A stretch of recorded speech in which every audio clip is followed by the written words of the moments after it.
दी गई आकृतियों में त्रिभुजों की संख्या कैसे निकालें। अब इस आकृति में त्रिभुजों की संख्या कितनी होगी। अब इसका जो आधार है ये कितने भागों में बटा हुआ है, 1, 2, 3 और 4। ये 4 भागों में बटा हुआ है। इन सभी को जोड़ देंगे, 1 और 2 3 और 3 6 और 4 10। तो इस आकृति में त्रिभुजों की संख्या कितनी होगी, 10 होगी।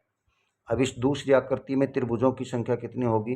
अब ये जो आधार है ये कितने भागों में बटा हुआ है, 1, 2, 3 और 4।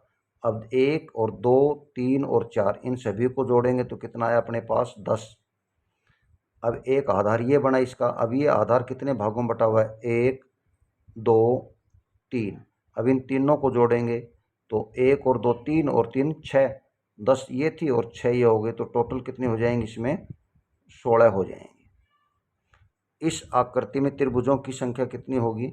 अब ये जो आधार है ये कितने भागों में बटा हुआ है, 1, 2, 3, 4, 5 और 6।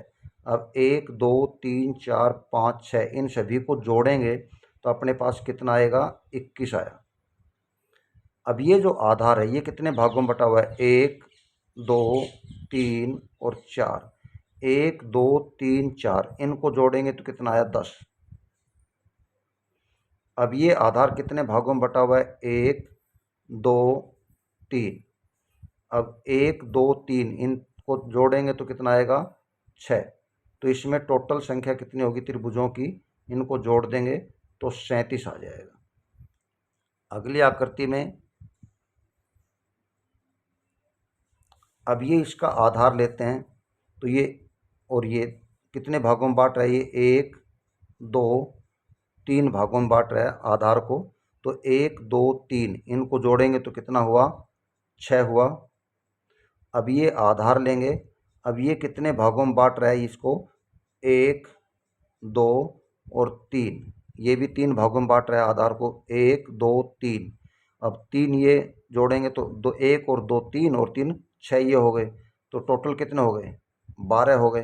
परंतु ये जो भाग है त्रिभुज का ये कॉमन है भाई, इसमें भी आ चुका था और इसमें भी आ लिया। तो इसमें से एक घटा देंगे तो कितना बचेगा, 11 बचेगा।